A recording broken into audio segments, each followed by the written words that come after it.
ঐতিহাসিকভাবে ভারত বাংলাদেশের রাজনৈতিক স্থিতিশীলতা চায়, কারণ এটি তাদের নিরাপত্তা ও কৌশলগত স্বার্থের সঙ্গে জড়িত।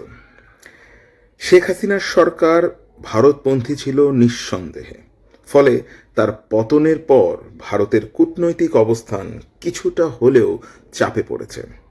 এদিকে সংখ্যালঘুদের নিরাপত্তা ইস্যুতে ভারত বাংলাদেশের ওপর চাপ প্রয়োগ করে যাচ্ছে। এখন যুক্তরাষ্ট্রের যে অবস্থান আমরা দেখতে পেয়েছি, ট্রাম্প প্রশাসন সরাসরি কোনো ভূমিকা নিচ্ছে না, তারা সেটা দাবিও করেছে। কিন্তু মোদির ওপর দায়িত্ব ছেড়ে দেওয়ার মানে হলো ভারতকে বাংলাদেশ ইস্যুতে বড় ভূমিকা নিতে দেওয়া হচ্ছে।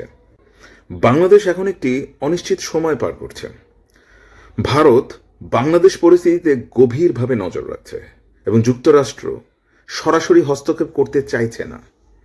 মোদি ও ট্রাম্পের আলোচনার ভিত্তিতে বলা যায় ভারত বাংলাদেশে শক্তিশালী প্রভাব রাখতে চায়, কিন্তু বাংলাদেশ কিভাবে তার সার্বভৌমত্ব ও স্থিতিশীলতা বজায় রাখবে সেটি বড় প্রশ্ন। এদিকে বাংলাদেশ চায় ভারত তার অভ্যন্তরীণ বিষয়ে সরাসরি হস্তক্ষেপ না করুক। চীনের মতো শক্তিগুলো এই পরিস্থিতিকে কিভাবে ব্যবহার করে সেটিও গুরুত্বপূর্ণ হবে।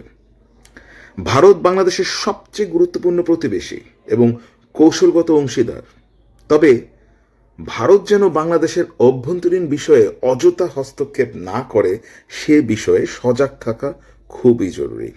এক্ষেত্রে করণীয় কি? ভারতের সঙ্গে কূটনৈতিক আলোচনার মাধ্যমে যাবতীয় সীমান্ত সমস্যা, নিরাপত্তা ও অর্থনৈতিক সহযোগিতা বাড়াতে হবে। শেখ হাসিনাকে ফিরিয়ে আসার ব্যাপারে ভারতের অবস্থান পরিষ্কার করতে হবে। বাংলাদেশের সার্বভৌমত্ব রক্ষা করা, ভারতের সঙ্গে সামরিক সহযোগিতার পরিবর্তে বাণিজ্যিক ও প্রযুক্তিগত সম্পর্ক বাড়াতে হবে। কেন জরুরি প্রশ্ন আসতে পারে। ভারতের উপর অতিরিক্ত নির্ভরশীল হলে বাংলাদেশের স্বাধীন নীতি বাধাগ্রস্ত হতে পারে, এর জন্যই এটা অত্যন্ত জরুরি। যুক্তরাষ্ট্র, চীন ও রাশিয়ার সঙ্গে কৌশলগত সম্পর্ক গঠন করতে হবে। বাংলাদেশের উচিত ভারসাম্যপূর্ণ বৈদেশিক নীতি গ্রহণ করা, যাতে এককভাবে কোনো দেশ বেশি প্রভাব বিস্তার করতে না পারে। সরাসরি রাজনৈতিক হস্তক্ষেপ না করলেও বাংলাদেশ যুক্তরাষ্ট্র বাণিজ্যিক সম্পর্ক বাড়ানো যেতে পারে। জিএসপি সুবিধা পুনরুদ্ধার ও বিনিয়োগ আকর্ষণ করতে আলোচনা হতে পারে।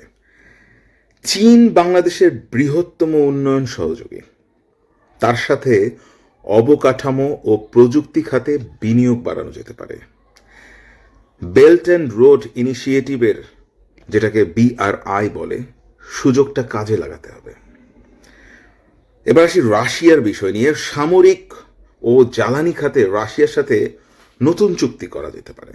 খাদ্য নিরাপত্তা ও জ্বালানি সরবরাহে সহযোগিতা নেওয়া যেতে পারে। এখন আসে যে এই যে চীন, রাশিয়া, যুক্তরাষ্ট্র, এই ইস্যুগুলো কেন জরুরি। ভারতের পাশাপাশি চীন, রাশিয়ার সঙ্গে ভালো সম্পর্ক রাখলে বাংলাদেশ কৌশলগতভাবে শক্তিশালী থাকবে। দেশের রাজনৈতিক স্থিতিশীলতা রক্ষা করা সবচাইতে গুরুত্বপূর্ণ। অবাধ ও সুষ্ঠু নির্বাচন আয়োজনের প্রতিশ্রুতি দিতে হবে। আইন শৃঙ্খলা বাহিনীকে নিরপেক্ষ করতে হবে। দরকার সংখ্যালঘু ও মানবাধিকার রক্ষার কার্যকর পদক্ষেপ নেওয়া। বিরোধী দলগুলোর সঙ্গে সংলাপ করে একটি গ্রহণযোগ্য রাজনৈতিক সমাধান খোঁজা। দেশের অভ্যন্তরীণ শান্তি না থাকলে বিদেশি শক্তিগুলো সুযোগ নিতে পারে। বাংলাদেশের অর্থনীতি এখনও রপ্তানি ও রেমিটেন্স নির্ভর। স্থিতিশীলতা নিশ্চিত করতে হলে বিনিয়োগ আরও বাড়াতে হবে। বিনিয়োগ বান্ধব নীতি গ্রহণ করে বৈদেশিক বিনিয়োগ আকর্ষণ করতে হবে। তৈরি পোশাক শিল্পের নতুন বাজার তৈরি করতে হবে। কৃষি ও প্রযুক্তি খাতকে অগ্রাধিকার দিতে হবে। বেকারত্ব দূর করতে নতুন কর্মসংস্থান সৃষ্টি করতে হবে। এগুলো কেন জরুরি? কেননা অর্থনৈতিক দুর্বলতা থাকলে রাজনৈতিক অস্থিরতা আরও বাড়বে এবং বিদেশি শক্তিগুলো হস্তক্ষেপ করতে পারবে। তাই বাংলাদেশের পক্ষে শক্তভাবে অবস্থান নিতে হলে আন্তর্জাতিক কূটনীতি, অভ্যন্তরীণ স্থিতিশীলতা ও অর্থনৈতিক উন্নয়ন, এই তিনটি দিকেই সমান গুরুত্ব দিতে হবে।